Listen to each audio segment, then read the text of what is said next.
और योगी जी के कैबिनेट में जो 25 मंत्री हैं उसमें से 12 लोग ऐसे हैं जो दागी हैं, जिनके ऊपर आपराधिक मामले दर्ज हैं। तो दोस्तों नमस्कार, मेरा नाम शिवम चतुर्वेदी और आप सब लोग हिंद वॉइस चैनल देख रहे हैं। उन विकास दुबे का क्या होगा जो विकास दुबे संसद में बैठे हुए हैं, जो विकास दुबे विधानसभा में बैठे हुए हैं, विधान परिषद में बैठे हुए हैं और उत्तर प्रदेश सरकार में वो लोग मंत्री हैं, उन विकास दुबे का क्या होगा, ये सबसे बड़ा सवाल है। आज इसी को लेकर एक पूरी रिपोर्ट आप सब लोगों के सामने मैं लेकर आया हूं कि उत्तर प्रदेश की राजनीति में जो अपराध जगत का एक वर्चस्व रहा है वो कितना ज़्यादा था और कितना ज़्यादा इस समय पे है। इस पर एक खास रिपोर्ट आप सब लोग के सामने लेकर मैं आया हूं और इस रिपोर्ट को आप अंत तक देखिए, बहुत सारी जानकारियां आपको चौंकाने वाली मिलेंगी दोस्तों। तो इस रिपोर्ट में आपको ये सारी चीज़ें देखने को मिलेंगी कि किस पार्टी ने किन किन अपराधियों के नामों को इस्तेमाल किया है, किस पार्टी ने किन किन अपराधियों को टिकट दिया है, किस पार्टी ने कितने अपने उम्मीदवारों को उतारा है इलेक्शन में और उनमें से कितने लोग अपराधी हैं। ये सारी जानकारी आप सब लोग को मिलेगी। और उसके बाद किस पार्टी से कितने अपराधी लोग जीत कर संसद पहुँचे, कितने अपराधी लोग जीत कर विधानसभा पहुँचे, विधान परिषद पहुँचे, इन सब चीज़ों की जानकारी आप सब लोग को मिलेगी। और इसके बाद आप उस नतीजे पे पहुँच पाएंगे जिसमें आप इस बात का आकलन लगा सकते हैं कि असली सरगना अपराधियों का कौन है वो पार्टी जो सबसे ज़्यादा गुंडों को पाल रही है और वही पार्टी गुंडों के खात्मा की बात करती है। तो इससे एक काफ़ी बहुत बड़ी जानकारी आप सब लोग को मिलने वाली है, तो इसलिए इस वीडियो को देखें।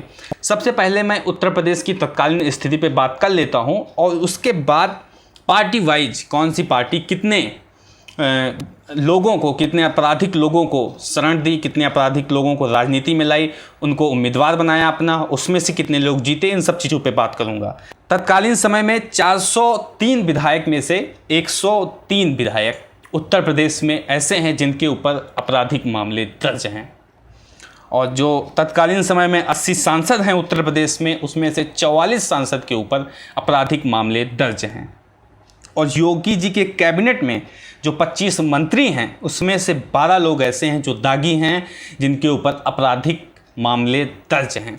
तो आप समझ सकते हैं कि उत्तर प्रदेश की राजनीति की स्थिति क्या है और अपराध जगत का कितना बड़ा योगदान, कितनी बड़ी साझेदारी उत्तर प्रदेश की राजनीति में आज भी मौजूद है। ये सबसे बड़ा सवाल है आप सब लोगों के सामने, इसको देखिए। और वो योगी सरकार जो कि उत्तर प्रदेश के अंदर लगातार इस बात का दावा कर रही है कि हम उत्तर प्रदेश में बिल्कुल अपराध को ख़त्म कर देंगे, उसी की मंत्री की कैबिनेट में 25 में से 12 लोग दागी हैं, 12 लोग अपराधी हैं, उनके खिलाफ मामले अपराध के दर्ज हैं। ये चीज़ अब इसके बाद आपके सामने चलता हूं और बात करूंगा 2017 के चुनाव की। 2017 के चुनाव में जिन पार्टियों ने अपने विधायकों को उतारा था उसमें से कितने लोग अपराधी थे, कितने लोगों के खिलाफ अपराध के मुकदमे दर्ज थे और उसमें से कितने लोग जीत कर आए, इन सब चीज़ों पे मैं बात करूंगा।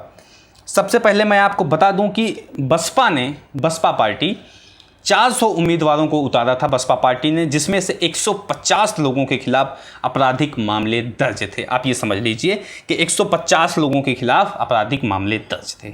दूसरे नंबर पे आती है भाजपा, जिसने उतारे थे 383 अपने उम्मीदवार और जिसमें 137 लोग आपराधिक मामलों में संलग्न थे, उनके खिलाफ आपराधिक मामले दर्ज थे। तीसरे नंबर पर सपा जो कि 307 उम्मीदवारों को उतारी थी, 113 लोग आपराधिक मामलों में दर्ज थे। ऐसे ही थोड़ा सा फहरिस्त लंबी है। कांग्रेस आती है, कांग्रेस 114 उम्मीदवारों को उतारी थी, 36 उसमें आपराधिक मामलों में दर्ज थे। मतलब दूध का धुला कोई नहीं है, सभी भी एक थाली के चट्टे बट्टे हैं।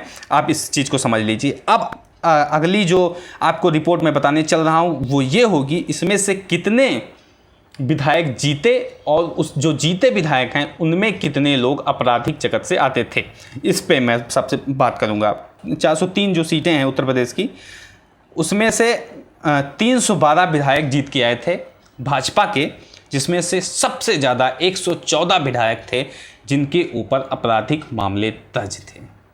इस चीज़ को समझिए कि 312 विधायक भाजपा के जीत के आए थे, जिसमें 114 विधायकों के ऊपर आपराधिक मामले दर्ज थे। तो सबसे बड़ा अपराध जगत का सरगना कौन हुआ, इस बात को आप लोग समझ सकते हैं, इसमें कोई रॉकेट साइंस नहीं है। दूसरे नंबर पे आती है सपा, जिसके 46 विधायक जीत के आए थे, जिसमें 14 आपराधिक मामलों में आप संलग्न थे, उनके ऊपर आपराधिक मामले चल रहे थे। बसपा 19 विधायक जीत के आए थे, जिसमें से 5 लोग के ऊपर आपराधिक मामले दर्ज थे। कांग्रेस आती है फिर 7 विधायक जीत के आए थे, 1 विधायक के ऊपर आपराधिक मामले दर्ज हैं। अन्य निर्दलीय आते हैं 19 विधायक, जिसमें से 9 लोगों के ऊपर आपराधिक मामले दर्ज हैं। कुल सीट थी 403, जिसमें से 143 लोग ऐसे थे जो कि आपराधिक मामलों में पहले से संलग्न थे। ये चीज़ समझ लीजिए आप, 143 लोग ऐसे थे। अब आगे बढ़ते हैं। इसके बाद लोकसभा चुनाव की मैं बात कर लेता हूँ। इसमें भी स्थिति कुछ ऐसे ही है। लोकसभा चुनाव में लगभग उत्तर प्रदेश की 80 लोकसभा सीटों में 979 उम्मीदवार उतारे गए थे। इनमें से 979 जो उम्मीदवार थे, इसमें से 220 उम्मीदवार ऐसे थे जिनके ऊपर आपराधिक मामले दर्ज थे। ये चीज़ समझिए, 220 उम्मीदवार ऐसे थे जिनके ऊपर आपराधिक मामले पहले से दर्ज थे। भाजपा, कांग्रेस, सपा और बसपा 216 उम्मीदवार के एफिडेविट का एनालिसिस हुआ है। भाजपा, कांग्रेस, सपा और बसपा, समझ लीजिए 216 उम्मीदवारों के एफिडेविट का एनालिसिस हुआ है। इन चारों पार्टियों में 117 उम्मीदवार क्रिमिनल बैकग्राउंड वाले थे। तो इस 216 में से 117 उम्मीदवार ऐसे थे जो क्रिमिनल बैकग्राउंड से आते थे। अब आप आगे इस चीज़ को देखना दिलचस्प होगा कि 279 उम्मीदवार थे, जिसमें से 220 उम्मीदवार ऐसे थे जो कि क्रिमिनल बैकग्राउंड से थे। लेकिन जो जीतते हैं, जो जीतने, अभी देखिए रेशियो काफ़ी ज़्यादा, बहुत ज़्यादा डिफरेंट है, एक 979 और 220। लेकिन जब जीत के आएंगे ये लोग, तो उसका रेशियो जब हम देखेंगे तो कहीं ना कहीं ये रेशियो काफ़ी ज़्यादा बढ़ जाएगा। तो जनता भी एक तरह से प्रोत्साहन दे रही है उन लोगों की जो अपराध जगत में अपना नाम वर्चस्व रखते हैं।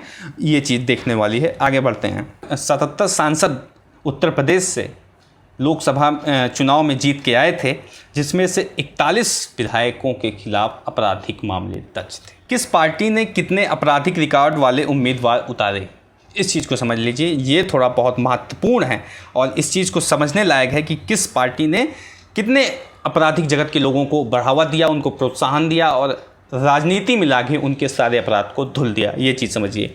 भाजपा 77 उम्मीदवारों को उतारती है, जिसमें से 41 लोग जो होते हैं वो क्रिमिनल रिकॉर्ड वाले होते हैं, अपराध जगत से ताल्लुक़ रखने वाले लोग होते हैं। कांग्रेस 65 लोगों को उतारती है, जिसमें 34 लोग ऐसे होते हैं जिनके खिलाफ क्रिमिनल रिकॉर्ड्स पहले से मौजूद हैं। बसपा 37 लोग को उतारती है, जिसमें 22 लोग ऐसे होते हैं जो कि क्रिमिनल बैकग्राउंड से आते हैं। सपा 37 लोगों को उतारती है, जिसमें 20 लोग ऐसे हैं जो क्रिमिनल बैकग्राउंड से आते हैं।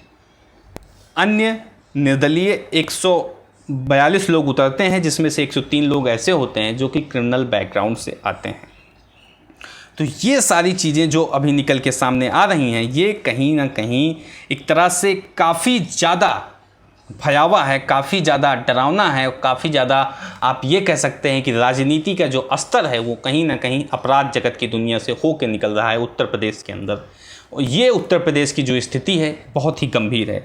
आगे बढ़ता हूँ और आपको एक रिपोर्ट और बता दें कि जो अभी उम्मीदवार उतारे गए थे, इसमें से कितने उम्मीदवार जीते और जो जीते उसमें से कितने लोग अपराधी थे, ये चीज़ समझ लीजिए। भाजपा के 61 सांसद जीते 2019 के लोकसभा चुनाव में, जिसमें से 35 लोगों के खिलाफ आपराधिक मुकदमे दर्ज थे। बसपा के 10 विधायक जीतते हैं, जिनके ऊपर 5 विधायक ऐसे हैं जिनके ऊपर आपराधिक मामले दर्ज थे। सपा के 5 जीतते हैं, जिसमें से 2 लोगों के खिलाफ आपराधिक मामले दर्ज हैं। कांग्रेस 1 जीतती है और उसके खिलाफ भी आपराधिक मामले दर्ज हैं। अन्य 2 होते हैं, जिसमें से 1 के खिलाफ आपराधिक मामले दर्ज हैं। कुल 79 सांसद ऐसे हैं जो जीत के आए थे 2019 के लोकसभा चुनाव में, जिसमें से 44 लोग ऐसे हैं जिनके खिलाफ आपराधिक मामले दर्ज हैं।